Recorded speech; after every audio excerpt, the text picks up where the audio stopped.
ये बहुत बड़ी मिथ है कि पीसीओएस के पेशेंट्स की कभी औलाद नहीं हो सकती, उनकी प्रेगनेंसी नहीं हो सकती। It is achievable, in fact it's achievable with just a simple medications.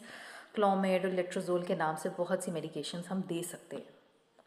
अस्सलाम वालेकुम, this is doctor Maham Shabbir and I am your gynaecologist. And today आज मैं इस वीडियो में आपको बताऊंगी कि पीसीओएस क्या है, किन फीमेल्स को पीसीओएस होता है, पीसीओएस का इलाज क्या है, इसमें डाइट का कितना इंपॉर्टेंट रोल है, इसके सिम्टम्स क्या हैं, क्या इसमें सर्जरी तक करवानी पड़ सकती है, एंड सबसे इम्पॉर्टेंट थिंग कि क्या पीसीओएस के पेशेंट्स प्रेगनेंसी अचीव कर सकते हैं।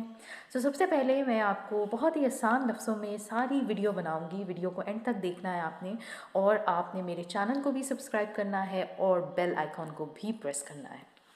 ओके जी, तो अब हम अपने आसान लफ्ज़ों में सीखते हैं कि पीसीओज या पीसीओडी क्या है। अगर हम इसके एब्रीवेशन देखें तो इसका मतलब है पॉलीसिस्टिक ओवेरियन सिंड्रोम। लेकिन मेरा इस चीज़ में बहुत बड़ा इख्तलाफ है कि ये हमारी एक मिथ बनी हुई है कि इसके अंदर रसोलियाँ बन जाती हैं, पानी वाली रसोलियाँ, जैसे हम इंग्लिश में सिस्ट कहते हैं।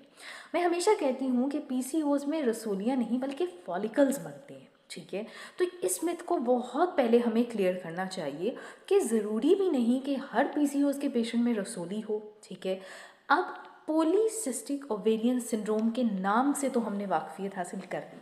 इसमें होता क्या है? होता यह है कि सिंपली एक फ़ीमेल है जिसको 3 महीने, 4 महीने और 6 महीने तक पीरियड्स नहीं आते। ठीक है, 6 महीने के बाद उसको 1 महीने पीरियड्स आते हैं, उसके बाद फिर उसको उसी तरीके से पीरियड्स आना बंद हो जाते हैं। हम हमेशा पीसीओएस को तभी लेबल करते हैं जब टोटल 6 मंथ्स तक विदाउट एनी गैप आपको पीरियड्स ना आए।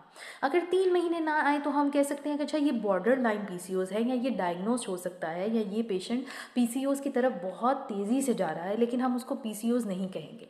हाँ, क्योंकि आम ज़ुबान में हमारे यहाँ पीसीओएस की इतनी नॉलेज है, इतनी ज़्यादा अवेयरनेस है कि हमें बेशक पीसीओएस का मतलब पूरा ना पता हो, लेकिन हर फीमेल को पीसीओएस लफ्ज़ रटा हुआ है। और पानी की थैलियाँ भी, क्योंकि अल्ट्रासाउंड में हर डॉक्टर आपको ये बता देगी। तो ये जानना बहुत ज़रूरी है कि इसमें ज़रूरी नहीं कि पानी वाली थैलियाँ हों, सिर्फ फॉलिकल्स होते हैं। अब फॉलिकल्स क्या हैं? होता ये है कि हर महीने जब आपको पीरियड्स आते हैं, आपके अंडे रिलीज़ होते हैं, रप्चर होते हैं। लेकिन जिन फीमेल्स के पीरियड्स नहीं आते, उनके वही अंडे अंदर जमा होने लगते हैं। अब हम फॉलिकल्स, आपने बहुत से डॉक्टर्स के मुंह से फॉलिकल्स का नाम सुना होगा। फॉलिकल्स सिर्फ हम उस होल को कहते हैं, उस शेल को कहते हैं। जैसे एक अंडे को आप तोड़ते हैं और अंदर से सफ़ेदी और जर्दी निकलती है, तो जो बाहर वाली हार्ड लेयर है उसको हम फॉलिकल की मानत कह सकते हैं। यानी उस फॉलिकल के अंदर, उस होल के अंदर आपका अंडा है। आप कभी भी अल्ट्रासाउंड में अंडा नहीं देख सकते। हम हमेशा अल्ट्रासाउंड में उस फॉलिकल को देखते हैं, उन फॉलिकल्स की क्वांटिटी को देखते हैं, उनके नंबर को देखते हैं, उनके साइज़ को देखते हैं। आपने अक्सर अपने डॉक्टर से सुना होगा कि आपके अंडे बहुत छोटे बन रहे हैं।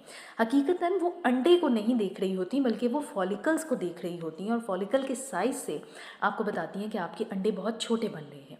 अब जिन खवातीन के पीरियड्स नहीं आते, उनके अंडे रिलीज़ नहीं होते, और वो आपकी ओवरीज यानी आपकी जो बच्चादानी के अंदर अंडे वाली थैलियाँ हैं, जो अंडे वाली जगह है जहाँ पे ओवरीज हम जैसे कहते हैं, अंडे जहाँ बनते हैं, वहाँ पे जो है वो आपके अंडे जमा होते रहते हैं 3 महीने, 6 महीने। अब इसके साथ साथ क्या होता है? इसके साथ साथ बहुत सी फीमेल्स ये कहती हैं कि उन्हें चिन के नीचे बाल आने लगते हैं, उन्हें यहाँ पे फेशियल हेयर ग्रोथ स्टार्ट हो जाती है।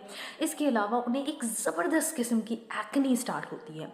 यहाँ पे मैं ये क्लियर कर दूँ कि 1, 2 या 3 दाने को हम एक्नी नहीं कहेंगे। जो पीसीओएस के पेशेंट्स होते हैं उनमें बहुत ज़्यादा किस्म की एक्नी होती है, यानी वो कुछ भी लगा लें, कोई भी मॉइस्चराइज़र लगा लें, उनकी एक्नी ख़त्म नहीं होती।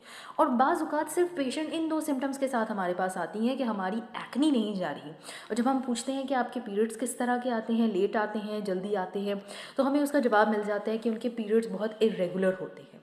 अब तीसरी मिथ बहुत इंपॉर्टेंट है कि अक्सर हमें ये लगता है कि पीसीओएस उस पेशेंट को है, उस फीमेल को है जिसके पीरियड्स नहीं आ रहे या बहुत कम आ रहे हैं। लेकिन अगर आपकी बहुत हैवी ब्लीडिंग है, यानी इतनी ज़्यादा कि आप दिन में 5 से 6 पैड्स इस्तेमाल करती हैं और वो भी टोटली सोक्ड अप हैं, तो इसे भी हम पीसीओएस कहते हैं। क्योंकि पीरियड्स कम आना या ज़्यादा आना, ये सब हार्मोनल इम्बैलेंस की वजह से होता है। अब हम जानेंगे कि ऐसा क्या हो रहा है जो आपके पीरियड्स नहीं आ रहे। बेसिकली आपका सारा निज़ाम आपके दिमाग में है। आपके अंडों को रिलीज़ कराने के लिए जो हार्मोन रिक्वायर्ड होता है वो भी आपके दिमाग से प्रोड्यूस होता है, जिसे हम FSH कहते हैं।